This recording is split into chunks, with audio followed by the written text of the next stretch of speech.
Hello friends, welcome back to our YouTube channel @personal tax. तो आज की video में हम डिस्कस करेंगे आईटीआर का प्रोसेसिंग बैकलॉग जो है, जिसकी वजह से बहुत सारे lakhs of tax payers are waiting for their income tax refund to be credited.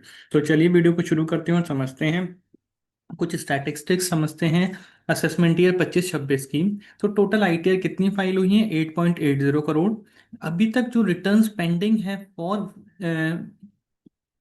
Refund for refund execution, या एक तरीके से रिफंड प्रोसेसिंग के लिए जो पेंडिंग है 90 दिन से ज़्यादा जिनको हो चुका है, वो है अराउंड 24.64 लाख फेब्रवरी 2026 तक। और lakhs of tax payers are waiting for the refund. अभी पार्लियामेंट में जब ये मुद्दा उठा तो क्या बोला गया कि भाई इतनी रिटर्न पेंडिंग है, 24.64 लाख।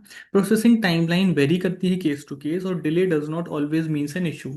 तो अगर इशू नहीं है तो फिर डिले हो क्यों रहा है, और रिफंड क्यों प्रोसेस नहीं किए जा रहे हैं? तो इसके पीछे कुछ रीजन है कि भाई क्यों प्रोसेसिंग को डिले किया जा रहा है। सबसे पहले यहाँ पर ये technology driven risk analysis employ कर रहे हैं, जिसमें ये एडवांस्ड डेटा एनालिटिक्स और एआई बेस्ड स्क्रूटनी कर रहे हैं।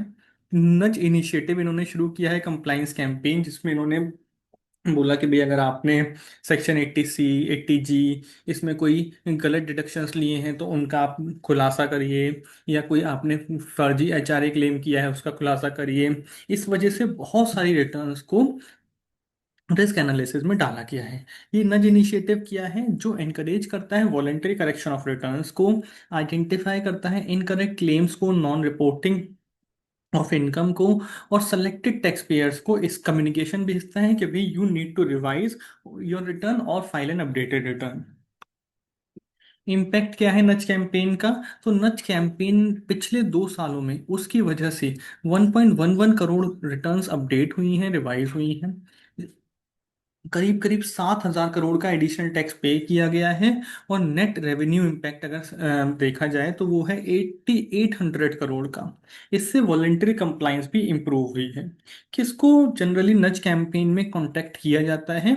जिनके कोई अनडिस्क्लोज्ड फॉरेन असेट्स इनकम है, इनकरेक्ट डिडक्शन क्लेम्स डाले हैं 80G में, 80GGC में, 80C में, 80E में, एक्सेस एग्जामिशन क्लेम किए हैं, जैसे कि एचआरए का एग्जामिशन क्लेम गलत किया है, या फिर इनकम्प्लीट फाइनेंशियल रिपोर्टिंग करी है।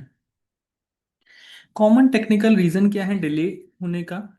रिटर्न वेरीफाई नहीं हुई टाइम पर, पैन आधार लिंकिंग नहीं हुई, बैंक अकाउंट वैलिडेट नहीं हुए, और मिसमैच है एआईएस और फॉर्म 26 एएस में। तो उसका रीजन हो सकता है और उसका प्रॉपर जस्टिफिकेशन भी हो सकता है। तो क्या इसमें कोई चिंता की बात है? नहीं। In most of the cases no. Processing depend करती है वेरिफिकेशन स्टेटस पर। पेंडिंग वैलिडेशन चेक्स में delay processing of your return. तो आपको अपनी रिटर्न का स्टेटस लगातार चेक करना चाहिए अगर उसको 90 से 120 डेज से ज़्यादा हो चुके हैं तो। रिफंड डिले क्यों हो रहा है? रिफंड इशू होता है आईटीआर प्रोसेसिंग कंप्लीट होने के बाद। तो अगर आपकी रिटर्न प्रोसेस ही नहीं हुई है तो रिफंड पेंडिंग रहेगा। इसका इम्पैक्ट किस पर आता है सबसे ज़्यादा? सैलरीड इंडिविजुअल्स पर, स्मॉल बिजनेसेस पर। आपको क्या करना है? अपनी रिटर्न को टाइम से वेरीफाई करिए, प्रोसेसिंग स्टेटस चेक करिए ई फाइलिंग पोर्टल पर।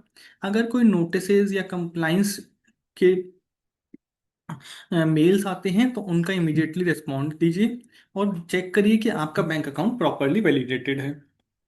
कैसे चेक करना है अपने आईटीआर के स्टेटस को? अपने पोर्टल में लॉग इन करके व्यू फाइल रिटर्न देखिए, और स्टेटस देखिए, प्रोसेस्ड दिखा रहा है, अंडर प्रोसेसिंग दिखा रहा है, डिफेक्टिव दिखा रहा है। अगर अंडर प्रोसेसिंग दिखाता है तो आप कुछ नहीं कर सकते।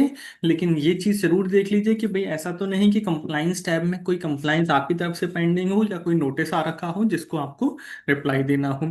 और अगर डिफेक्टिव हो गई है तो इमीडिएटली एक्शन लेना है, अपडेटेड रिटर्न फाइल करनी है। Take corrective action if required. अभी भी 25 लाख के अराउंड 24.64 लाख आईटीआर पेंडिंग है। डिले मेनली है रिस्क बेस्ड प्रोसेसिंग की वजह से। नच कैंपेन की वजह से कंप्लाइंस बढ़ रही है, तो you should stay proactive and monitor your ITR status. Please subscribe to YouTube channel @personal tax to get notified for the content on personal tax and personal finance. Thank you very much.